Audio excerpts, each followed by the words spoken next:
It is Sunday, February 23rd, and you are listening or watching another edition of the Boiler Breakdown after a 2-week hiatus or a little step away from the podcast. We are back tonight. It's just myself, Tanner Lee, and Andrew Eiler for the time being. We're hoping Evan Webb joins us. He's en route to Springfield, Illinois, or somewhere in Illinois. Had a little car troubles and getting on the road, it sounded like. So yeah, hopefully be joining momentarily. Yeah, so hopefully he'll hop on with us sometime during the recording. But thanks everybody who's hopping in right now. And like always, this podcast is brought to you by Strofe Landscaping Nurseries. You can contact them at 574-223-2769 for all of your landscaping needs. Beautiful day out today. Definitely got me in mind of my landscaping coming up. So give them a call and start planning for spring, because I think we still have a little cold weather coming. It looks like this week, but now's the time to book it. Now's the time to book it. You're right. So start thinking forward. So that's some positive stuff to look forward to right there. Maybe the only positive thing we're going to talk about on this podcast.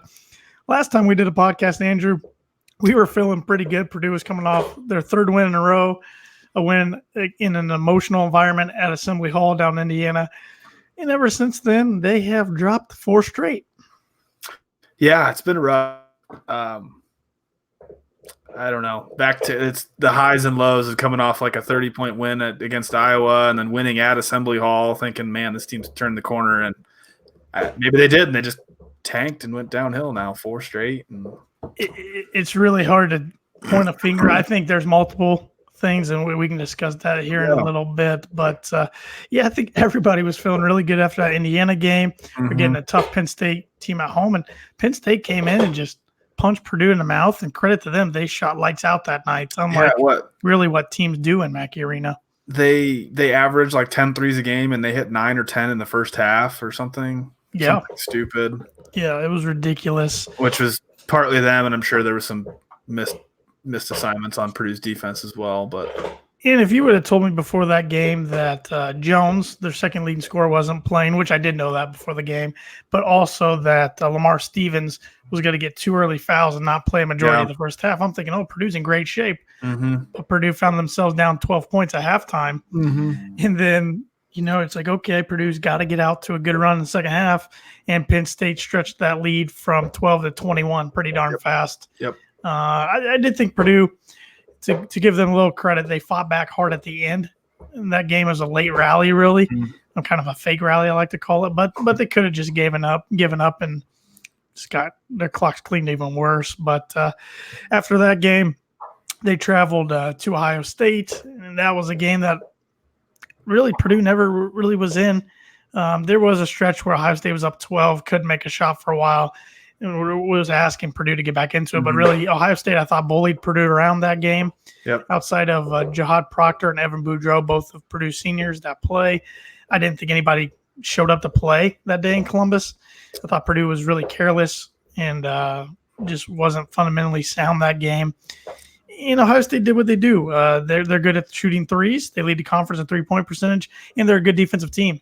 And Purdue just wasn't able to overcome that. That was an early game, wasn't it? That was like it was a Fox noon game. Noon on the road. I don't know, just sleepy or what. This didn't seem into it. I agree. And that's a building Purdue just struggles in. They had won the last 2, but I think Matt Painter's only won there 3 times as a head coach. It's just a building that – it's a weird building. I've been there before. It's a very nice venue. It's a pro-like arena, but the atmosphere is terrible. Fans just don't show up. And they didn't even show up really today against Maryland, even though that was a really good win for Ohio State. But it's just a weird venue. Yeah. And then Purdue went to the Kohl Center, a place they've had a lot of success. I think Matt Painter's record going into that game was 5-6, which got to be better than about any other Big Ten coach's record. I remember they were talking about that. I think that was Dockett who called that game, and they said 5-6 may not sound that impressive, but nobody won in the Kohl Center the last decade. Yep. Except Purdue. And Purdue got down towards the end of the first half and then clawed back and was down only 3 at halftime. Felt pretty good at half, and then Wisconsin came out to a big run, but Purdue clawed the way back into it and even had 2 looks from Sasha Stefanovic that would have, if one of those threes would have went down, would have got Purdue up 1 with about 16 seconds left. But hats off to Wisconsin. I mean, they were 19 from 20 for free throws, including 12 in a row and 4 minutes on in the game.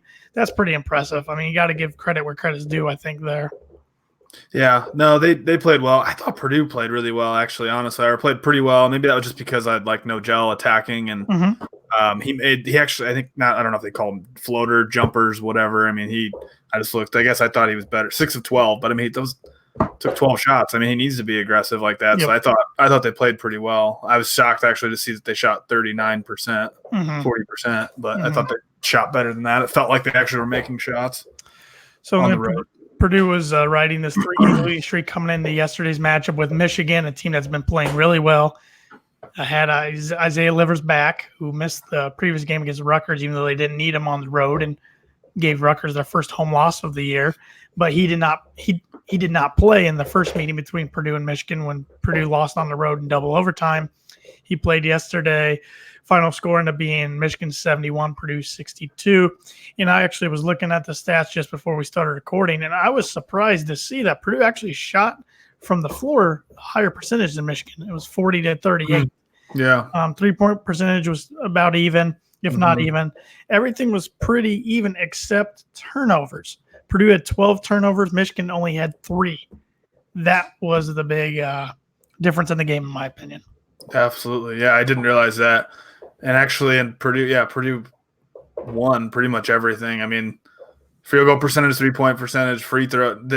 Michigan shot more free throws, but yeah, I mean, Michigan made 6 more free throws than Purdue, but it's crazy. I mean, Xavier Simpson was 0 for 10 from the field. In Teskey, even, I think he had 11 points, maybe 13 points. But 11, those two guys are usually Purdue killers, and it wasn't them yesterday. It was Franz Wagner.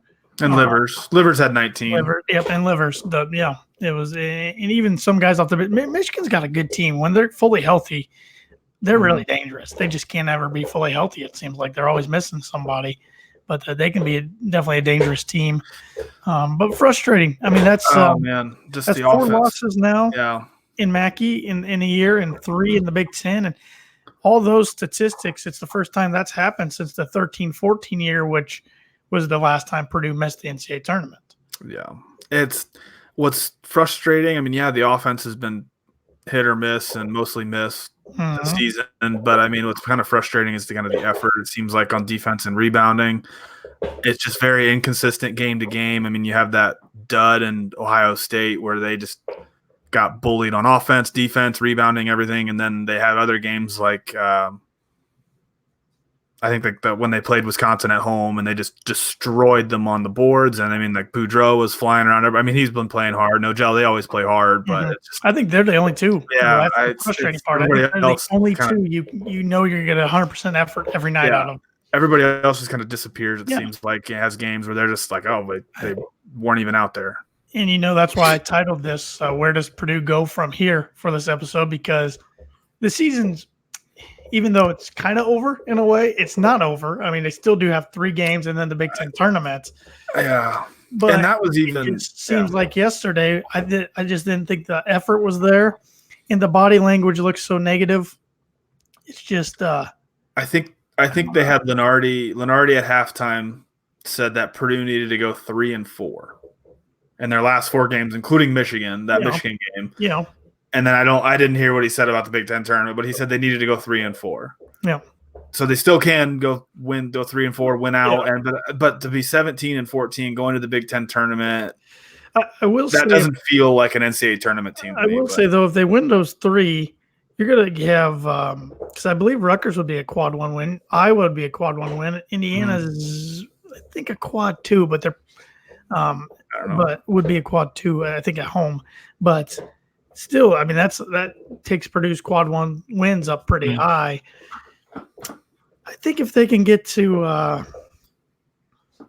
but does the Big Ten tournament? I thought I read somewhere that like historically, really like conference tournaments don't mean that much for making decisions, or maybe it's more of seeding of getting in and out of the tournament. Maybe if you're on the bubble and you make a run and like, okay, yeah, you're on the Yeah. bubble and you make it to the Big Ten, make it to Sunday and the tournament, then yeah, that's gonna make a difference. And I don't know how to answer that one because I'm not really quite sure. Yeah, I've I don't heard know. different perspectives and opinions on that.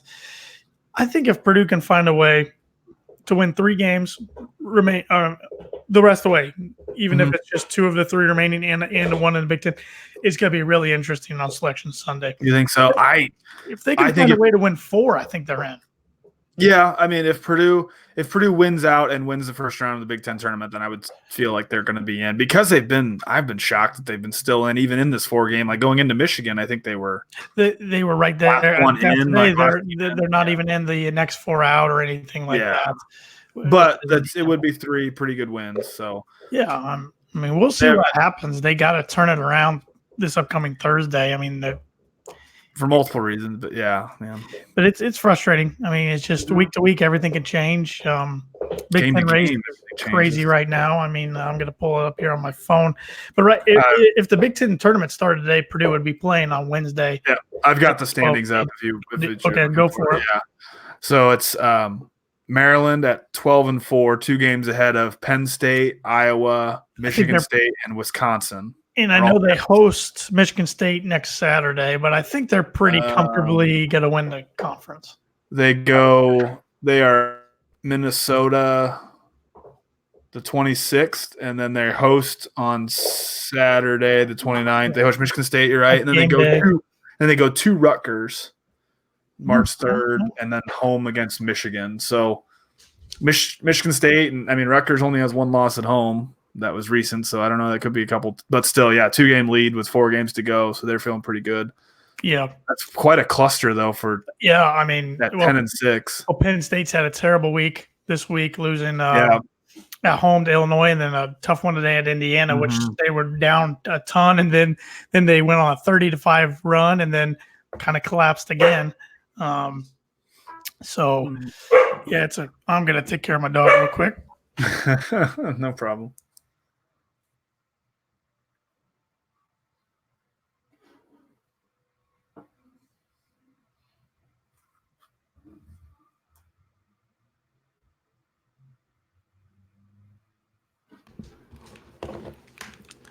All right, I'm back. Apologize for that. No worries. So I can keep. It is a cluster. It's pretty ridiculous. Penn State kissed their chance of winning the conference goodbye this week, in my opinion. The loss today really hurts. But right after that group, you've got Illinois at 9-6, Michigan 9-7, Rutgers 9-8, IU, Ohio State both 8-8, Minnesota 7-9, Purdue 7-10, and then Nebraska, Northwestern bringing up the rear pretty far behind. Yeah, 2-13 and 1-15. Well, I guess if Purdue could, if they Purdue could gets go the the last 10 3, but if they were, I don't know if they would still be on Wednesday. I guess that wouldn't be doomsday because they could get a matchup, or maybe they could get another, but it wouldn't be a great win. That's the thing. So, but I mean, unless they're playing Nebraska or Northwestern, I mean, I guess, but. Which is interesting because my dad earlier today, he wouldn't want to play Nebraska. I said I'd rather play Nebraska than Northwestern because Northwestern played Purdue pretty tough. Definitely tough once, and the other time Mackey wasn't too bad. And Nebraska and Purdue only played once. It was kind of like a fluke. How well Nebraska played that night was a fluke. Not that they beat Purdue, but that they beat them by that much and shot that well that night. Yeah. But we do have a comment here from Skip. He says it's simple. Need miracle close and need a Michigan-type surge in the Big Ten tournament. They have to make championship game of tourney all moot point where our rival could sink our hopes. Yeah, I definitely agree that I don't feel very confident this team's going to make the tournament. I mean, if they win out, then I feel like they must be playing well and that they could win a game or 2 in the Big Ten tournament. And I think their strength of schedule is going to help them quite a bit, and it still has. I mean, they played all of these good teams or tournament teams, it seems like. So, but yeah, if Purdue loses Thursday, their season's done. Well, and we all know how well Purdue plays a Baker's life. Yeah, it's true. But I will say the last time I was in Baker's life, they got to the championship game and lost to Michigan State. But that was a little different team than this team. Hey, they could just lose the next 3 games and then just win the Big Ten tournament and get hot in March. Nothing would surprise me this year, the way it's been a roller coaster across college basketball landscape. I mean, you had number one and not number one. Yeah. Number one lost. Oh, yeah, number one lost. Baylor lost. Yesterday, San Diego State lost. Gonzaga lost. Wild. Just wild. Yeah, I don't know. I think right now the Big Ten, it's looking like 10 teams in the tournament. And hopefully Purdue can sneak in and be one of those 10. But I don't have a whole lot of faith. But I think 10 teams. I think Indiana's pretty much in. I guess if they lost out and lost the first game of the Big Ten tournament, it could be interesting. But I'd say they're probably in now. Yeah, I think so. They've had a good week. Yeah, they had a real good week. Yeah. But, yeah, man, it's – I don't know. It's just this team is just infuriating. Very, very frustrating. And hard to watch. And that term has become part of my everyday vocabulary lately because of watching this team. It's just I don't know. I thought it was interesting. Matt Painter said something along the lines of yesterday after the game that he likes our guys, he likes our pieces, but the pieces aren't working well together. Thought that was an interesting quote. I didn't really know what to make of that because I'm like, isn't that kind of on the coach? Yeah, I would think so. Make those pieces work together well, but yeah, I mean, he's the one who picked these guys. I mean, he recruited other guys too, but I mean, and that was kind of what I seemed like he learned a lot from after the baby boilers to going through those struggles of, okay, he's got to make sure that getting the right guys, getting the right guys that fit and want to be here. And I mean, I think he does, but I mean, I guess you can't. He had no idea 2 years ago that Carson was going to go nuclear. Yeah, and leave. I mean, when he was recruiting him, he probably never thought he was going to be But there's so many other things. I mean, Harms. I feel like Harms has disappeared and has regressed. Aaron Wheeler's disappeared. Yeah, and Wheeler, even the games he finds a shot a little bit, it seems like he doesn't play at the other end of the floor. He doesn't play defense. And he doesn't box out. And that's the one thing I have with Williams. Williams is, probably Purdue's best player on offense, Travion, and he rebounds well, but he can't play defense. No. It's almost like I know this would go against, the historical Purdue basketball philosophy, Gene Cady, Matt Painter, but I wouldn't mind seeing them working a zone defense in the offseason for next year. Yeah, I don't know. I don't know.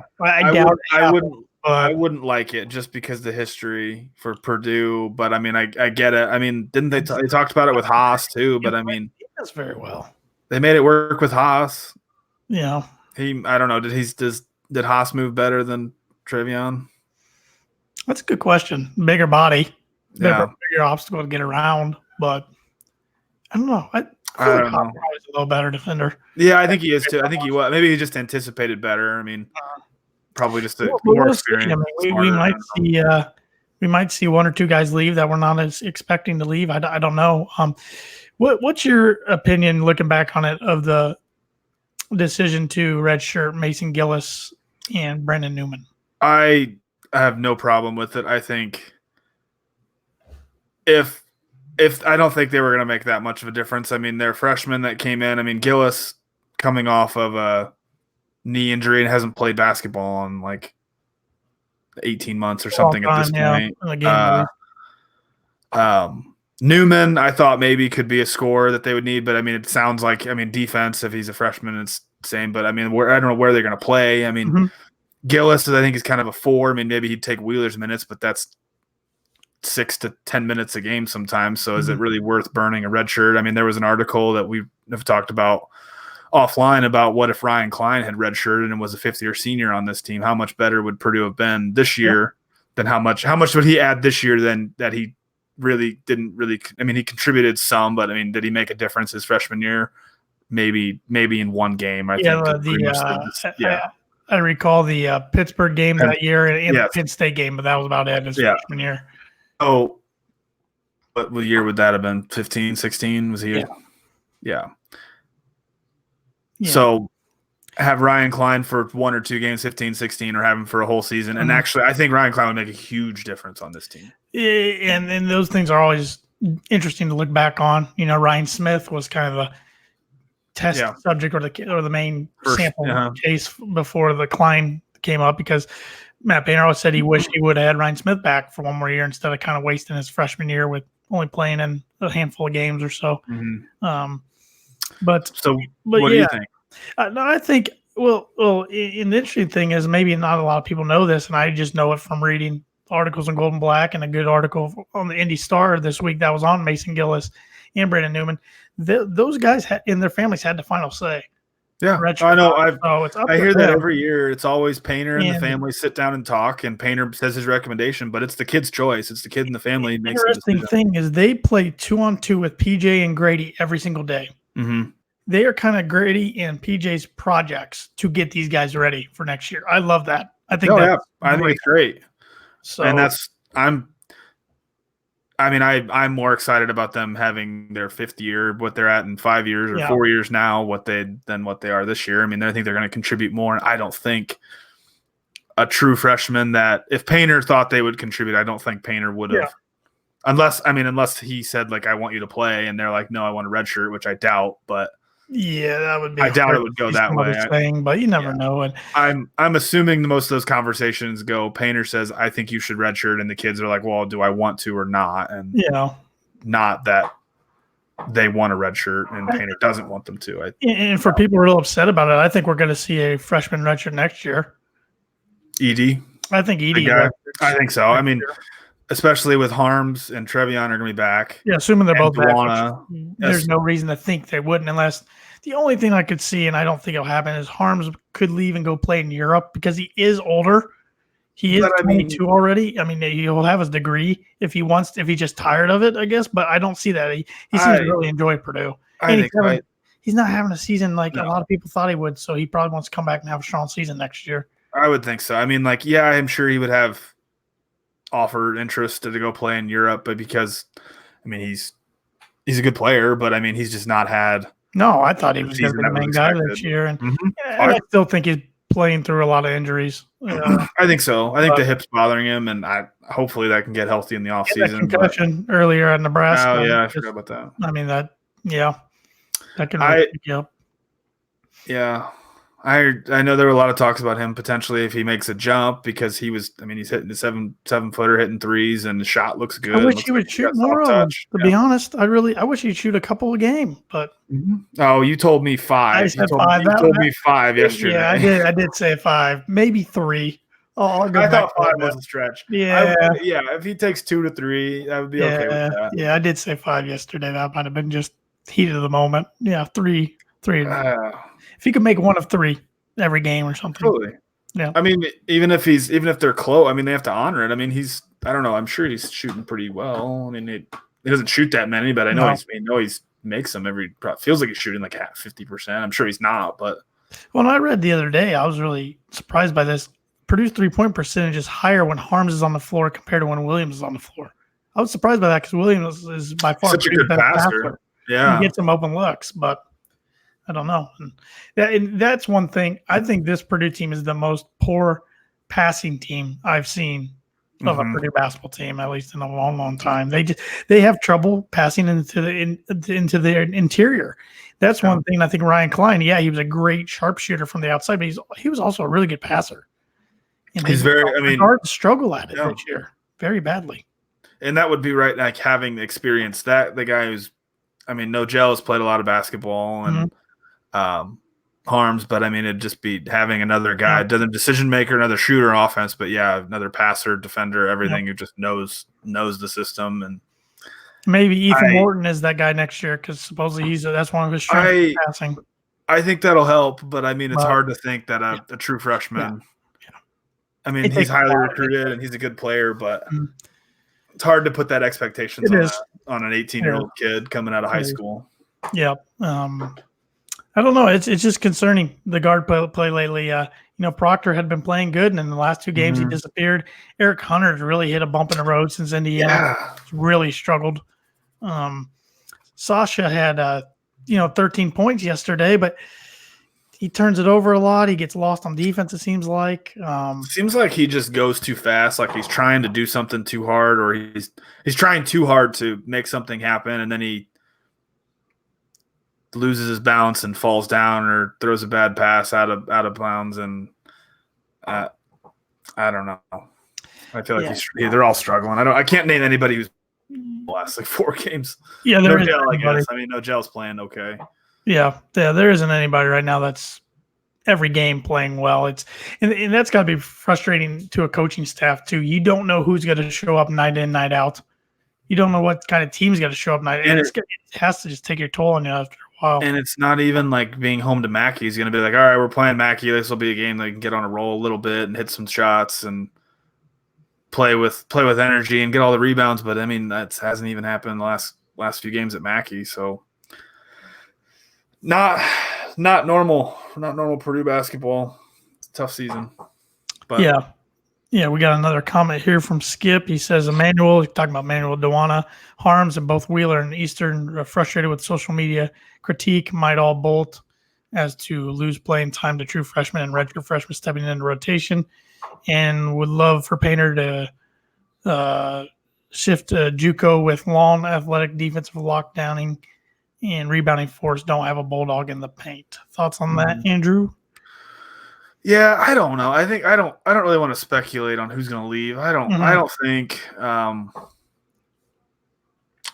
don't see. I will say Eastern and Wheeler seem to take the most brunt of the social media criticism. Yeah, and maybe Harms too as of late. I don't see Eastern losing playing time to the freshmen next year. I see Wheeler. I see is going to get passed over. I think Sasha will not play as many minutes as he does this year. I think it's going to be Sasha, Wheeler, Dewana. I mean he's going to get stuck. I mean he was ideally for him it was going to be Harms has a great year, blows up and goes to the NBA. So then it's him and Trevion and Edie redshirt. So then he's splitting the minutes with Williams. But now I think he's going to sit another year behind those two. Plus, you've got Gillis at the 4. Who, I mean, I don't know how tall he is, 6'8", I think. Yeah, he's probably a mix between the 3 and the 4. Yeah, but okay, I thought he was more of I guess 3-4. But I was thinking he's built. He's built. I'd say he's like a football player out there. I actually that's a good point to go with JUCO. I hadn't thought about that because I'm kind of thinking like what's going to change next year. Yeah, I think they're always looking for on the JUCO ranks. It's just JUCO, 5th year. 5th year, they've done a good job. Proctor, Octius, Hill, Johnny Hill, even Sterling Carter, and Eric Peck. Before that, Boudreaux was technically a grad transfer, even though he was 2 years. He was a rare case because he had graduated from Dartmouth in 3 years. I don't know. I wouldn't mind going to get somebody like Butler. Butler always has like a 6'8" like power forward. He's not big enough to be a 5 really, but he kind of has to be, and he's just doesn't get pushed around in the paint. Like I'm thinking like Andrew Travis, or now they've got Bryce Enzi and Bryce Golden. They're those two. I think that would be good. They're just thick built guys that I kind of like what he says, a bulldog. I think that would be kind of a stopper, I guess. You get one shot, one and done, which Purdue has been at sometimes but just inconsistent. And I will give Evan Boudreaux a round of applause. He might have only had 4 points yesterday, but he had 15 rebounds. He plays hard. He does. He gets you get everything you can out of him. But I'm just worried that kind of what this team is lacking is kind of just a consistent scorer, consistent option. Well, and we've got 5 newcomers, but it's a lot to ask of freshmen to come in and say, okay, we need somebody who's going to get us 25 if we're not making shots. Well, answer me this question, and anybody watching can comment on. I'd love to know the feedback for these 2 questions too. First one, regardless of position, who are Purdue's 5 best players? If you had to put 5 out there to start a game, regardless of position, what 5? I would say Trevion, Eastern, Hunter. I'd probably put Harms in like the 5, and then I'd go between Boudreaux or Proctor. I guess probably Proctor.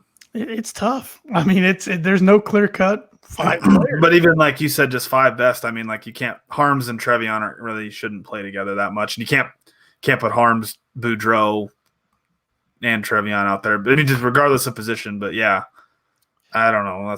I kind of wanted to put Isaiah in that, but Yeah, because no love for Aaron Wheeler. no, I know Evan, if he was Evan would be in there. He'd throw him in there. Evan's gonna say Thursday is his game. That's it. He's got a good feeling about Thursday. Thursday is Wheeler's breakout game.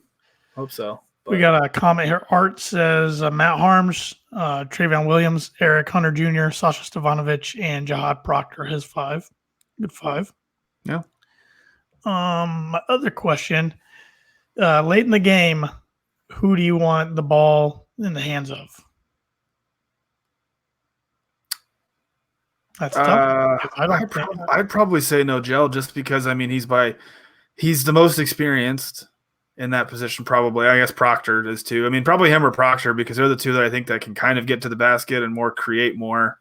I mean, I wouldn't mind Sasha, like the shots that he got at Wisconsin. They come some good looks. But I just think Nogel can create a little more and get aggressive. And I mean, yeah, he's not the greatest foul shooter, but.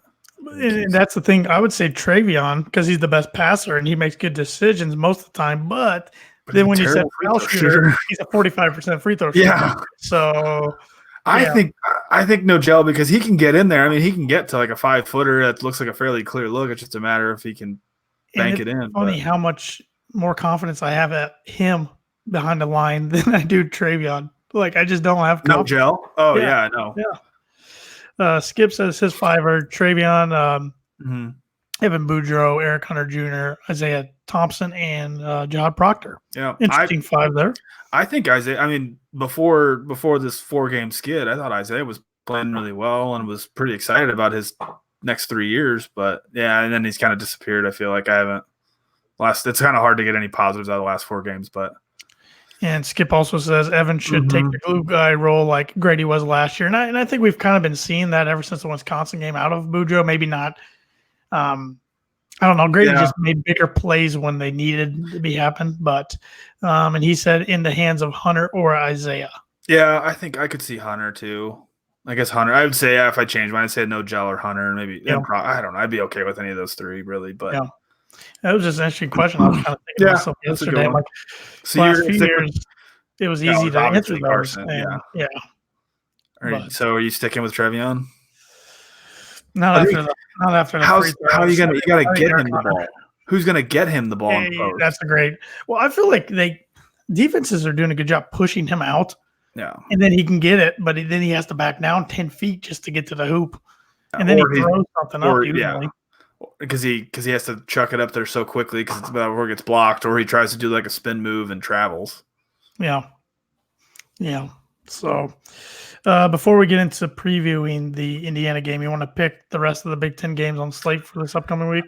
I guess we actually have one tomorrow. They haven't had a Monday night game in a while. Nebraska at Illinois. Illinois by 1 million. They are 13.5-point favorites. Yeah, I think Illinois wins this one pretty darn easily. Yeah. One game on Tuesday night. This one could be a really good one. You got Iowa at Michigan State. I don't know. Iowa's definitely not the same team on the road away from Carver Hawkeye. Yeah, and they don't play like any defense. Michigan State, I think Michigan State's going to take care of it all. Yeah, I agree with you there. Wednesday night, you got 2 teams coming off losses. Actually, 2 teams coming off 2 losses in a row. Rutgers at Penn State. Tough week for Rutgers. Yeah, that's a tough one. I don't know. Penn State impressed me.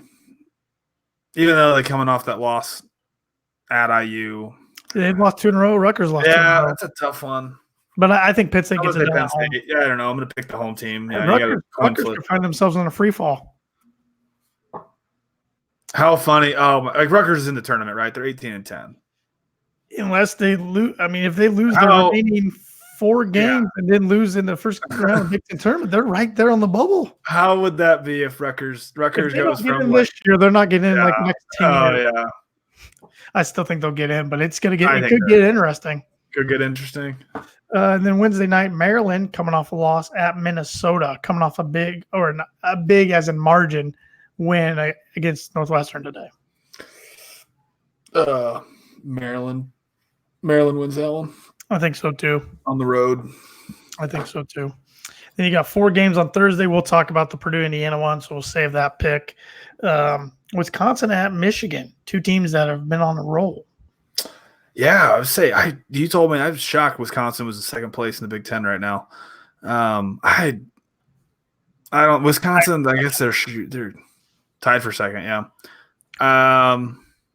Michigan's gonna win at home. I mean, Wisconsin's playing well, but I don't think they're that good. It's hard to pick against these home teams, but I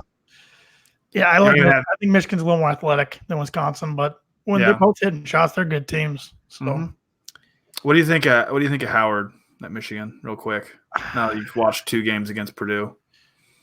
I think he's got a great associate head coach in Phil Martelli. That's what you said Saturday. That's right. Yeah. Phil does a great job coaching, and then Howard's just kind of there. But no, I'm sure. I think Jawan's going to be a really good coach for Michigan. So it's interesting now that you brought that up, the whole Beeline situation. Yeah. I think we will see him back in the college ranks next year. I just don't know where. I guess one job I could see if they decide to part ways is watch Notre Dame. If they think it's time for Mike Bray to go, or if Bray's ready to leave, that's one spot I could maybe see. I was a little worried with all of when 2 weeks ago. Archie. Well, the reason I don't think IU would make a move with Archie is their AD situation. Yes, agreed. I don't think even if they miss the tournament this year, which I think we talked about that they're probably in right now. I don't think he was going anywhere anyway. But yeah, I agree. But yeah, I would hate saying Beeline at IU would be a tough one. But Illinois got a road trip Thursday night at Northwestern. Northwestern should be rocking for that game. I mean, the 1-15 Northwestern Wildcats. I think Illinois wins in a close one. It was a 3-point game the first time they played, I believe. Yeah, I think Illinois wins by 10. And then Ohio State travels to Nebraska Thursday night. I think Ohio State wins close. Yeah, I think Ohio State gets that one done. And then Saturday, you got 2 games. Penn State at Iowa. Oh, give me Iowa. Yep.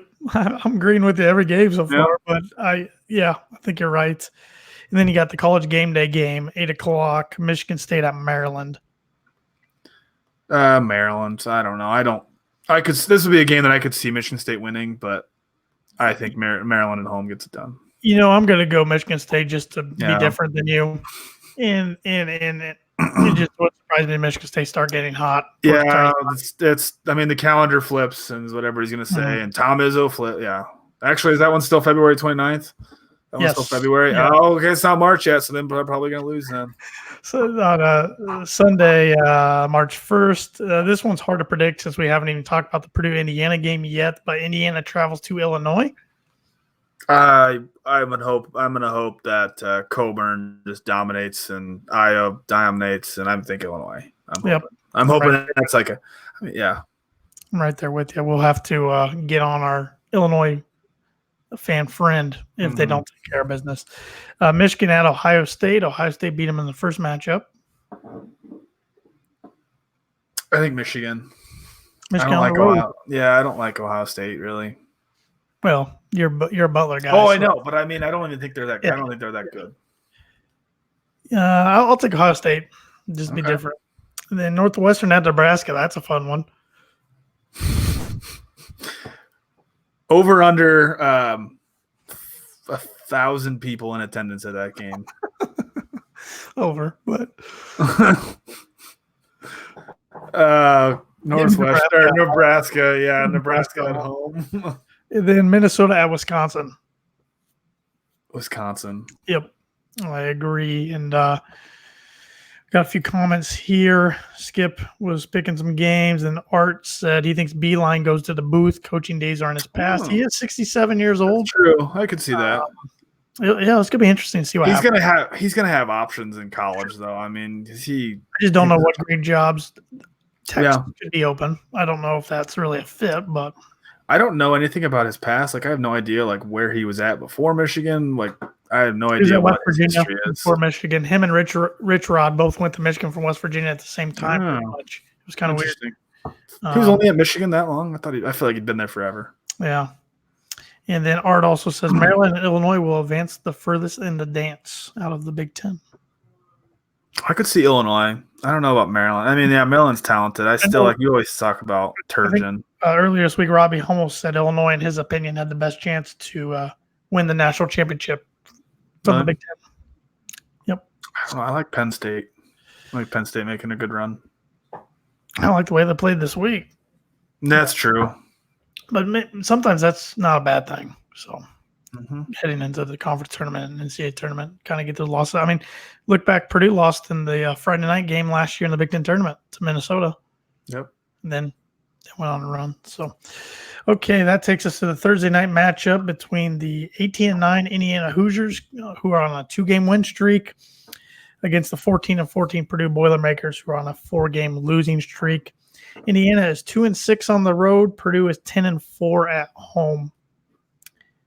And Purdue has been dominating this series as of late.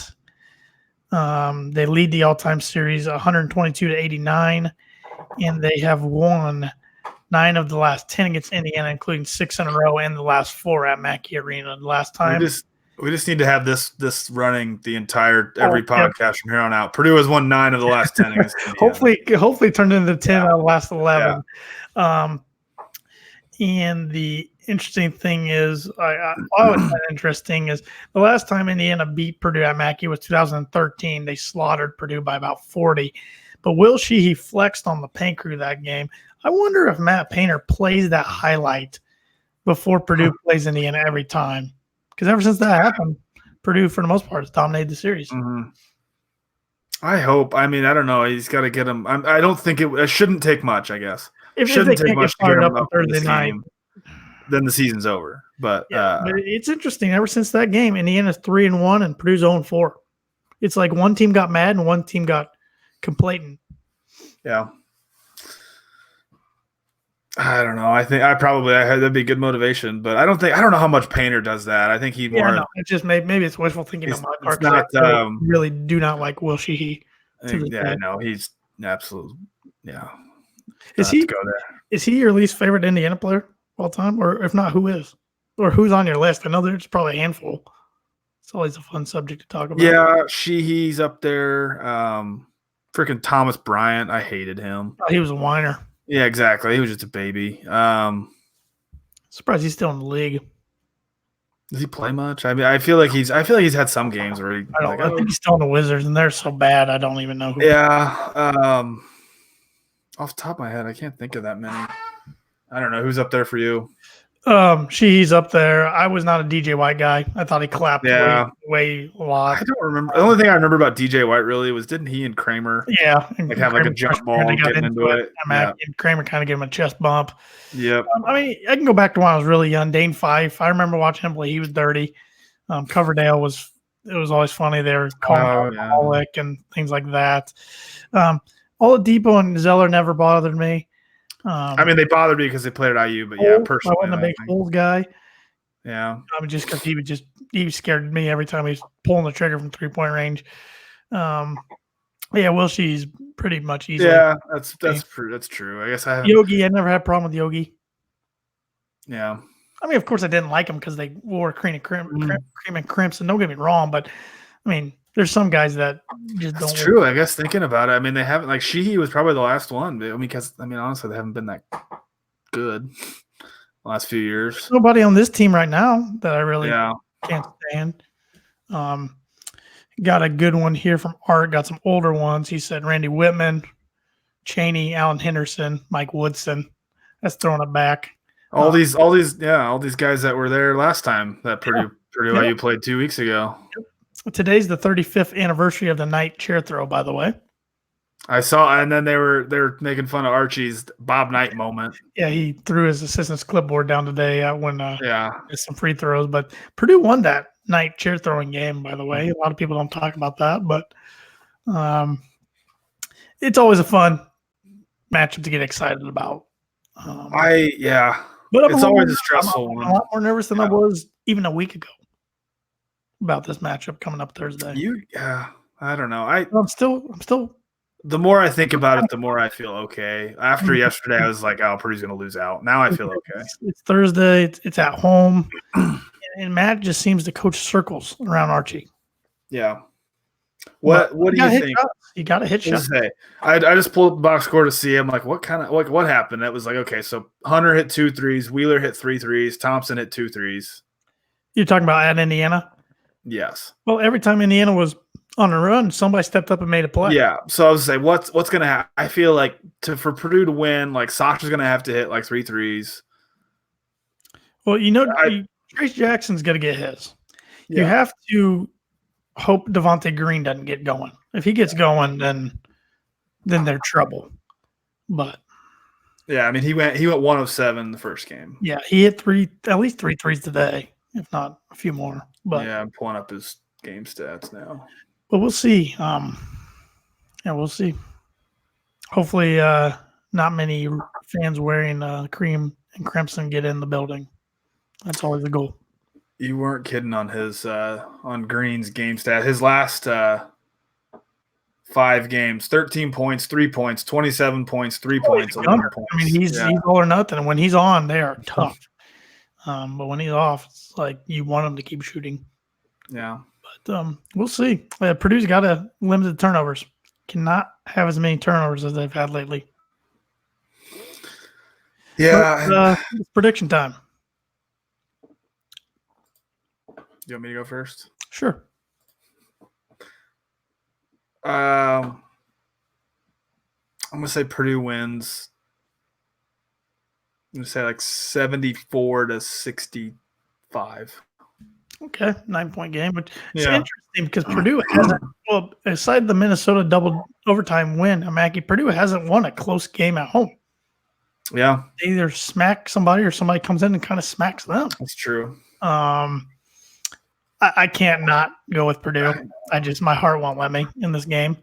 I'll go Purdue 72, Indiana 66. Okay. Does Purdue have to score 70 points, do you think, to win this game pretty much? No. I mean, it all goes back to Indiana shooting. I mean, they're not a strong three-point shooting team anyways, but do you think Purdue's got to have to hit some threes? Does Purdue's offense kind of – I mean, like, has Purdue had a game where they've been terrible on offense, but they've played so well defense and rebounding that it's kind of kept them in it? Or usually it's their offense is trash and they're not scoring and they go on these 8-minute scoring droughts and then the other team just hits everything and their lead they build an 18-point lead like that. It's never been where it kind of goes hand in hand. Like if they're playing good offense, it helps the defense or vice versa. I mean, obviously there's some correlation there, obviously, but it seems like Purdue keeps digging themselves in these holes, and then they play better when they get way behind, and it's frustrating because like, why couldn't you do this earlier? Stop digging yourselves in these holes. And Painter even said we have guys, and when he made this comment, I'm like, Coach, we're only 3 games away from the Big Ten tournament. Like, this is late in the season to be saying this, but he said we have guys that just hang their heads when they're missing shots, and you can't do that. Hummel was all head up. Yeah, Hummel talked a lot about that. Yeah, you can't do that. And then I even thought in the second half we had some guys that looked scared to shoot. They had some opportunities to shoot and they just didn't want to. I also thought Michigan had a good defensive game plan. So Art says Purdue 71 to losers 69. Matt Harms with 2 free throws. I couldn't handle that. Yeah, I couldn't handle it, but I would take it right now. Harms does usually play pretty well against Indiana. I will say that. Yeah, he'll be fired up, but it'll be interesting what lineup Matt rolls with. He rolled with a different starting lineup yesterday. I didn't even see no jail starting. So, see, I was in the office and was driving. I missed the first start of the game, but I didn't know that. Hunter, Harms, Stavanovich. Interesting. And who am I missing? That's interesting because I thought Eastern played really well. Yeah. And Eastern played really well at the Wisconsin game the week before. So, Nogel and Williams came off the bench. I don't know. I wonder if he does that as just kind of energy off the bench. I mean, he's changed. Has he changed? Have you had a season that you remember that Painter's changed the starting lineup so much? No. I think he's still just trying to figure out. It's a late in the season. It's not going to change now. He's trying to figure out what combination works. but I don't know. it'll be interesting. If Purdue wins this week, gut feeling, do they make the tournament? Or even if they don't make the tournament and say they win 2 of their last 3 and this is one of them and they win their first round and they're not and they go to the NIT or something like that.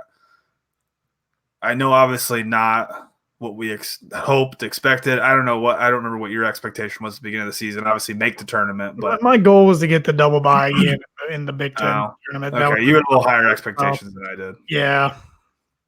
I thought we'd see guys progress, but just didn't really progress. Is going 2-0 against IU any consolation if Purdue ends up at the NIT?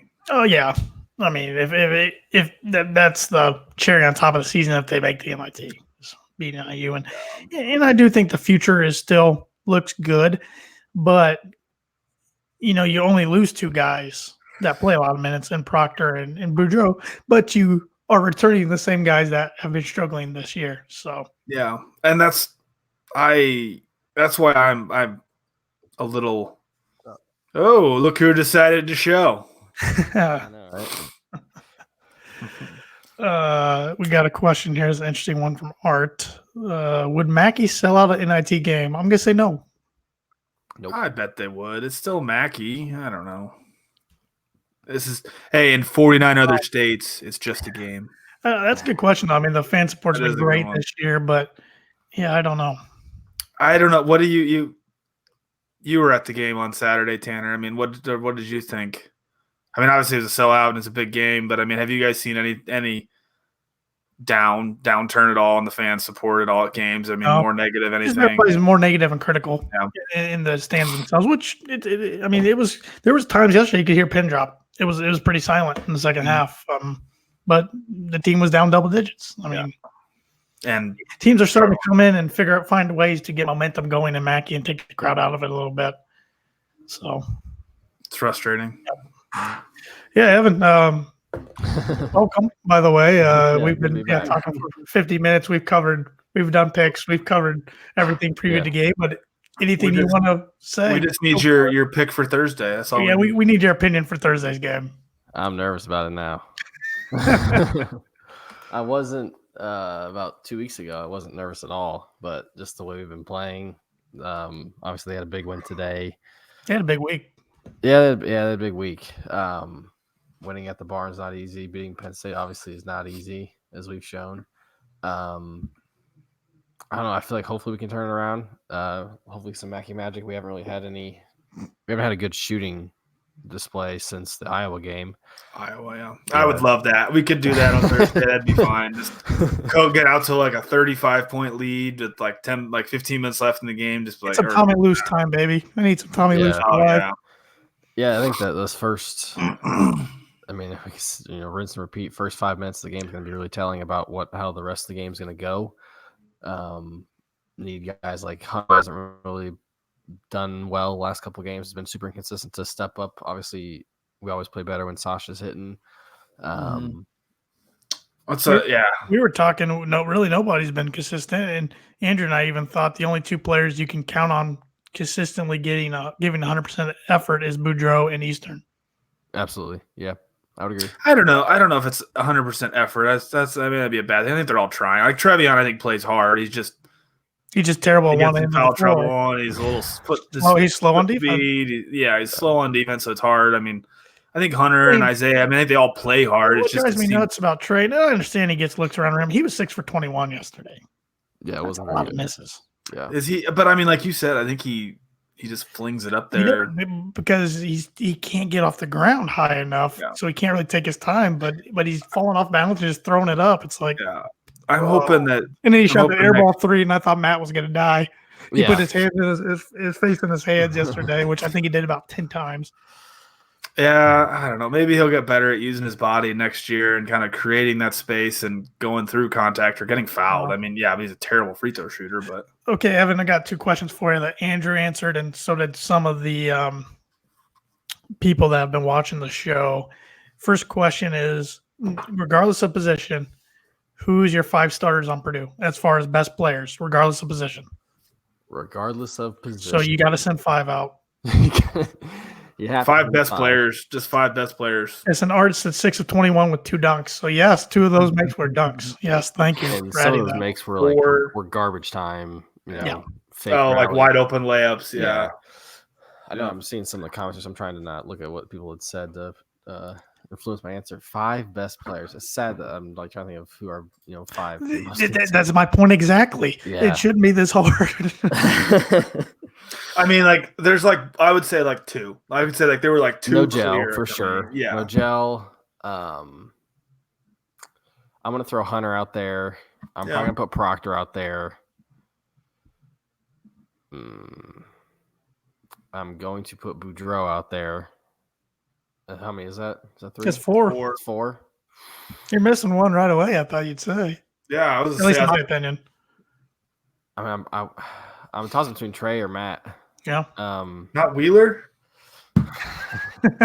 If he'd been more consistent, I'd want to. I want you so bad because I'm trying to be unbiased. He's still driving the fan club, man. Boss. Yeah. Get on the train. Hey, maybe he just needs IU as a get right game. He went 3 for 3. He did play really well again. Yeah. I'm probably gonna go Trey right now, just because I still think Matt's hurt. I did too. But man, he's been.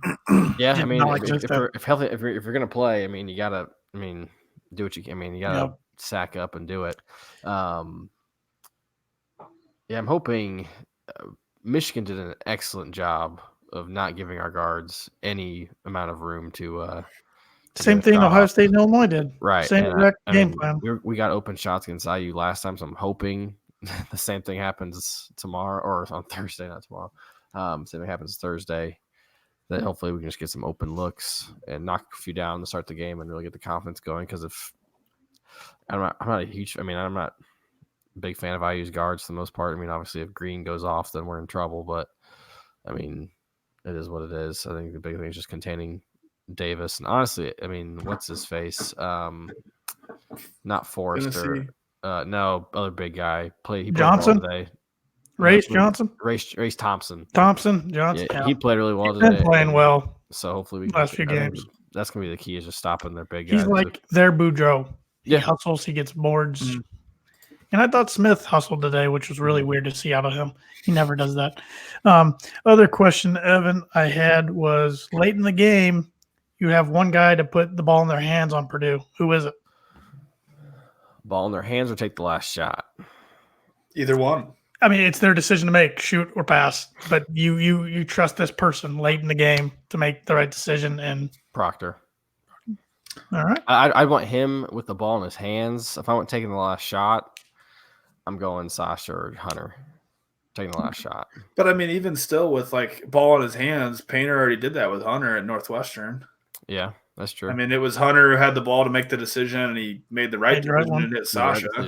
My thought was with Proctor's, at least he's big enough he can drive if he needs to. See, that's what I think I said no gel, Hunter or Proctor. Yeah, no gel. Because of the same thing, because I said no gel, Proctor and Hunter can all kind of create their own, and no gel can get something around the basket pretty much whenever he wants. It's just a matter if he can finish but he's a terrible free throw shooter, so that's why I talked myself out of Williams. Yeah. At first I was gonna say Williams. I'm like, oh, he's 45% for free throw line. No. Yep. So right there, how many names did we just list? Like 5? Like 5. So and then the one other discussion we had, which was kind of fun, your least favorite Indiana player of all time, or you can do a couple. We threw out some names. We threw out some names. It was fun. Yeah, the one just for recency bias is Will Sheehy. That's what the conversation going in the first place. Yeah, whenever I talked to someone about the Purdue IU, rivalries being at games, I still remember when they, destroyed us in our own gym. 2013 when they were really good, when Sheehy had the and one and was flexing towards the paint crew. I've never wanted to jump out of the crowd so badly and punch someone in the face of an opposing team that I did with Will Sheehy. I hated Coverdale back in the day. I was young. I probably just hated him because my dad hated him. Fife was a douche too. I don't remember. Oh, he was the dirty one of the two. He was dirty. I think least favorite. Like we were talking, there hasn't been too many recently. Recently, I there's been put some. Thomas Bryant in there just because he was a Yeah, baby. he's He's a a good. good Yeah, he's a good. That was one. what I just didn't like him want. Yeah, I mean, I hated like Yogi Ferrell, all deep and Cody Zeller, but because they're good. they were They good. just bothered their me. best It player. didn't bother me. It was just like I just hated playing them because I knew they were going to do really well. I threw out DJ White. I couldn't stand him. Ooh, His yeah, clapping. That's a good one. That's a good He was one. annoying. Eric Gordon didn't bother me. I didn't think he was that good for the 1 year he was there. I mean, he was good, but he wasn't. Yeah, wasn't the savior they thought he was going to be. Yeah, it's probably those are definitely the ones coming top of my head. I thought Holes was annoying. I think you said. I think you've literally said the same names that Tanner said. Yeah, we think alike. Great minds think alike, Andrew. Come on, man. Gosh, I'm trying to go who else was on some of those teams. I know. That's what I was like. I struggled the last thinking. I struggled with thinking anybody but I use best player for the last 5 years. Oh gosh. I mean, then they were bad for a few years there, so you really couldn't hate any of them. Yeah, because it didn't matter because they had nothing to celebrate. Yeah. Robert Vaden couldn't read. Yeah, he was supposed to be a Purdue player at one time. I feel like he's still at UAB playing. I feel like. Don't really hate anyone from this team yet, anyways. I mean, yeah, that could change on Thursday. Yeah, Trace Jackson likes to flex a lot, which is annoying. Wasn't a big fan of I just blanked on his name. Blackman. Yeah, James. He was a little annoying, but nothing like he was good friends with a lot of our guys. Yeah, still is. Nothing like Will Sheehy though, or Coverdale, or some of those guys. Switching gears real quick, I got a couple football notes I want to bring up here. I read this on Twitter. This is from ISC Purdue Twitter account, so take it for what it's worth. They said a couple of notes from various sources going into spring ball. JUCO cornerback Javante Howard is not on campus just yet, but have been told he will arrive for the summer. I thought he was already on campus, so that's kind of news.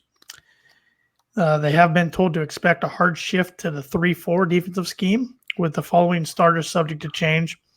Defensive line, Karloftis, Neal, and Watts. Outside linebacker, Mitchell and Graham.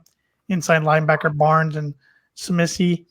Cornerback, Trice and Major. And safety, Thieneman and Allen. Key offensive starters on depth chart going into spring subject to change. Quarterback, O'Connell. And offensive line left to right, Hermans, Craig, Garvin, Jernigan, and Bramall. Huh. That would tell me I'm guessing Jack's not healthy. Yeah, they're easing him in, and they don't want to put too much. And then I just saw this and brought this up here. Tom Dienhart of Golden Black has 39 questions as spring football kicks off. Question 39? Yeah. Question one. We don't have to go through them all. I'm just reading them. Is wide receiver Rondell Moore over his hamstring injury? I think that's a fair question.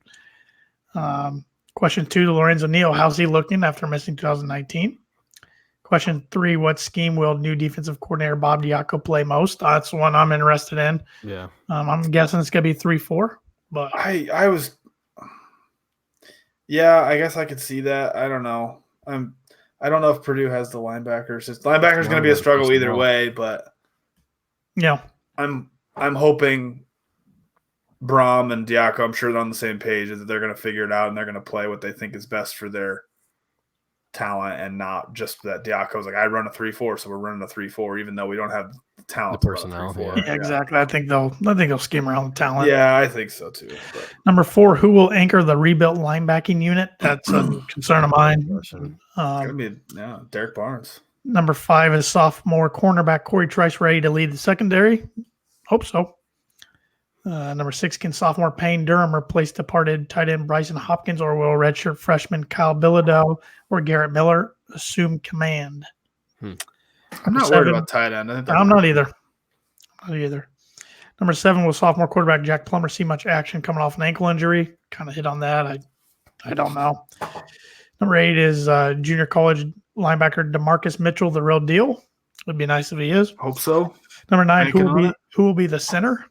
That's a good question, because Victor Beach, I saw him one projection had him back at guard. So, and I thought I saw that they had him at guard, and Yeah, it must have been Garvin. Well, and number center. 10 on here is could true freshman Gus Hartwig make an Yeah. impact at center? He could. But that's Come in and a lot for a start. true freshman to come True in freshman and starting at center. Yeah. But number 11 is redshirt freshman defensive tackle Stephen Fucho. I believe that's how you pronounce his last name. Pushing the pocket. Number 12 will new special teams coach Marty. I forget how to pronounce his name. Biaggi. Yeah.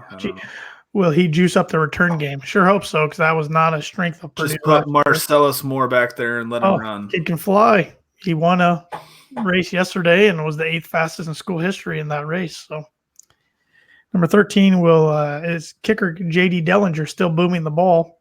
Great year last year. Hope he continues it. I don't see why he wouldn't. Yeah. Number 14, where is sophomore Jalen Graham playing most, safety or linebacker? Yeah, that's what I'm curious about because I've always imagined Graham and Marvin Grant, the two safeties back there and just terrorizing, and then now it's become okay. Graham's kind of moving into that linebacker role, kind of, and I was like, I don't know if I like that, but and Cam Allen. Yeah, I mean, so a lot of talent. Sanusi Kane, yeah, true freshman that's on campus right now. Number 15, how do wide receivers TJ Sheffield and Marshawn Rice look coming out of red shirts? The whole wide receiver crew is going to be fun to watch. Yeah. And number 16 are early enrollees, wide receivers Malik Carr and Abdur Rahman Yassin. Yeah, he's got it. How are they looking? Number 17 is junior college Javante Howard, a plug-and-play corner. Well, according to the ISC Purdue account, he's not on campus yet, so let's see how that plays. Number 18 has quarterback Aiden O'Connell improved. 19 are redshirt freshman linebackers Khalil Saunders and Jacob Wolberg ready to step up. Once again, concerned about the linebackers. Number 20 is redshirt freshman running back. He redshirted? DeJuan Hewitt ready to challenge for playing time. I thought he played enough that he didn't redshirt, but he must have just played four. I think he just got under. Okay, good. That's good news. Yeah. Number 21, a sophomore wide receiver Milton Wright improved his hands. I sure hope so because I think he can be a force. Yeah. Number 22 is junior Jalen Alexander, the leader at linebacker. A lot of linebacker questions. Number 23, how is redshirt freshman quarterback Paul Pafari developing? That's a good question. Number 24 is defensive end George Karlaftis, bigger, stronger, and better. Well, he was at him and David Bell. Him and David Bell got recognized yesterday for the academic awards, and they both got a great standing ovation. He looks bigger. That's good. I mean, I know that's not surprising. Pretty young for his, grade, isn't he? Was he pretty young for his grade? Mm-hmm. So he's still. I think so. And he. Everything said that when he came in, he worked out real hard. I mean, he was in the gym, and I don't see any reason why he wouldn't be. Is Derek Barnes playing more linebacker than defensive end? If they switch to 3-4, I think he's going to have to. Mm-hmm. Can redshirt freshman Dante Hunter become a force off the edge? I sure hope so. Mm-hmm. Had high expectations for him. So it sounds like Purdue's going to be young again. Our junior cornerbacks, Didrik Mackey and Kenneth Major, more consistent. I hope so because they struggled at times last year. Is redshirt freshman safety Marvin Grant being physical? I thought that's what he was, a physical safety. So. Yeah, so he would be healthy. How much bigger and stronger is sophomore safety Cam Allen? Is sophomore punter Brooks Cormier more consistent? Big leg, but he wasn't very consistent at times. Which young offensive lineman will step up? Redshirt freshman Cam Craig or sophomores Eric Miller and Will Bramall? Can early enrollee safety Sanusi Kane make an impact? Is senior Samisi Fakasieki playing defensive end or linebacker? He was kind of a hybrid last year. Yeah, I like this one. Is junior running back Xander Horvath pounding people? How will wide receiver coach DeMarcus Shepard manage his abundance of talent? That's a lot of talented wide receivers and can't play everybody. Is fifth-year senior offensive tackle Grant Herman's dominating? Hope so. Mm-hmm. Are sophomore defense tackles Lawrence Johnson and Jack Sullivan ready to emerge? Is senior defense tackle Anthony Watts his usual feisty self? And is sophomore King Doru the alpha dog at running back? A lot of questions to be answered. 30 of them, actually. And a lot of them about like freshmen, sophomores. yep. Yeah. So A lot of sophomores expected to contribute. and unlike the years past, there's only 2 open spring practices to the public, whereas last few years is pretty much every practice. When So there's only 2 before the spring game on April 4th. when does spring practice start? Tomorrow. Tomorrow? Yep. Is it tomorrow? Yep. So Hopefully It's get some good. Something Yeah. to look forward to. 'cause- yeah, something else to read when we're mad like we are right now Yeah, at I'm the college excited. basketball world. So ready for football. So closing thoughts. I was just to add salt to when I was watching the Arizona Oregon game last night. Zeke Naji looks pretty good. Yes, he did. Yeah, at least actually- Francis Okoro does not. Yeah. He does not look good. He played a least he lot does. and had like 4 points. Yeah. And he had he fouled out, and a lot of his fouls were Mhm. stupid. I watched that whole game, and there's multiple times like, yeah, that'd have been nice to have. That was a Not good game. we were ever going to get him, but that was a really good game. Oregon's point guard is phenomenal. And Tiger Campbell's playing really well for Yeah, UCLA yeah. too right now. So we tried everything to get him, and he just didn't want to come. So Yeah. Closing thoughts, just freaking win. I'm tired of this losing streak. got one game this week, which I like 1 game weeks. Mhm. It's at home against your rival. Just dominate them, take care of business. Then we'll worry about Iowa and Rutgers because Yep. what do you think Purdue has to do to get in the tournament? Andrew and I have discussed this, but what do you think realistically they have to do?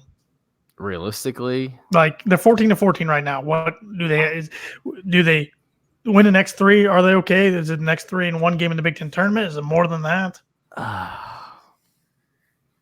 if we can steal,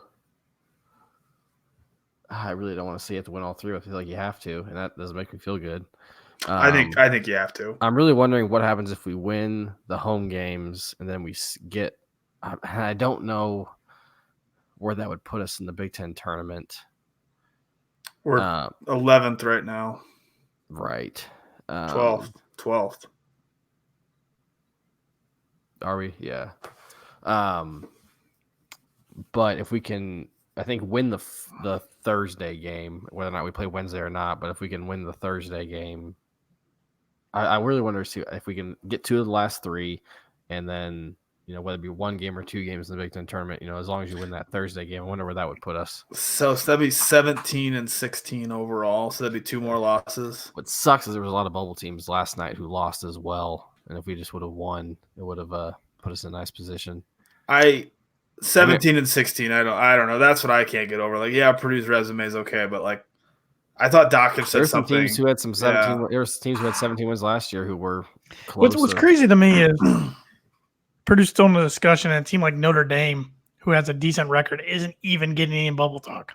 But they haven't. They just haven't beat anybody. It's just wild to me. Right. I don't know. It's just Well, the fact that you look at someone like Indiana who we're playing on Thursday, they've got like 5 or 6 wins against ranked teams. Are definitely on the right side of the bubble. I don't know if they're really even considered on the bubble right now. not for and today. You still have like these metrics in the net are favoring Purdue, way more than they are Indiana.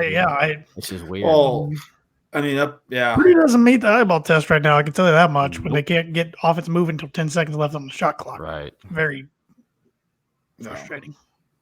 No, I think if they win the next, like I said earlier, if they win the next 3 and then win 1 in the Big Ten tournament, I definitely think they're in.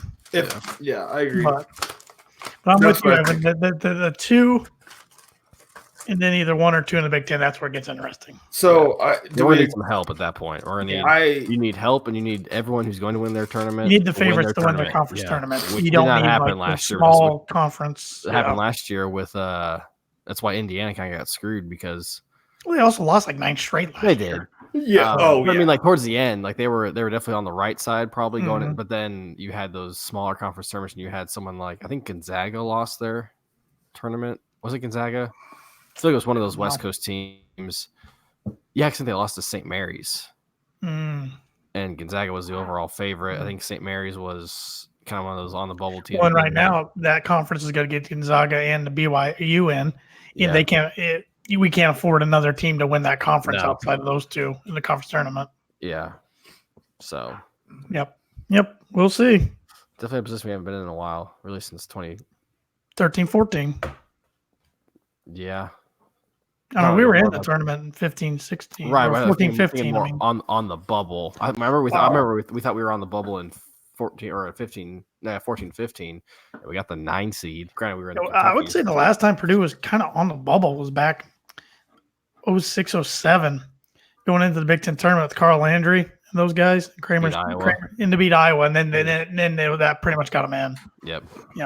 Landry got like an and one and was punching the padding on under the Yeah, but this is unfamiliar territory. Assuming Purdue can win a couple. I mean, Right, they could lose the next 3 and lose in the first game Big Ten tournament. Not make the NIT. Yeah. Yep. So we'll see. Mhm. We will see. And Art says he's going to scout Jaden Ivey for Law Lemir's last home game Wednesday night. Nice. Hope he Hopefully plays. Yeah, hope he has the boot off.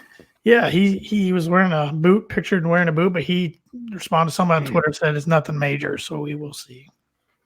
But it's always concerning when somebody's in a boot. So. Yeah. Mm-hmm. Yep. I don't have really anything except boiler up, hammer down, and beat the losers on Thursday. Mm-hmm. Even for what, a 7th straight time? Yes. Let's do it. Yes. Keep that Can you streak going. Can you put that graphic on the bottom there again, Tanner? 9 of 10. Yeah. Yeah, I'll have it run one more time. Just for good measure. 9 of 10 against Indiana, including 6 in a row, and the last 4 at Mac. There we go. That's the end of the podcast. Keep it alive.